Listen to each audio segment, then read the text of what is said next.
Hi everyone, welcome to our YouTube channel. For today's video, I'm going to show you how to delete Telegram account. First, open your Telegram app. Go to Settings. Scroll down, and then click Telegram FAQ or Frequently Asked Question. Look for your account, and then click Delete Telegram account.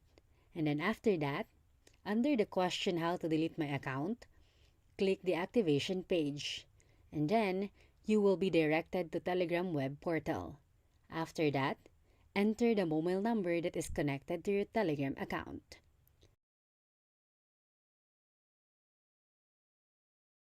Press Next, and then enter the code that was sent to your registered mobile number. After that, press Sign In, and then click the Delete Account option. After that, click the Delete My Account button, and then confirm. After that process, check your account in the Telegram app.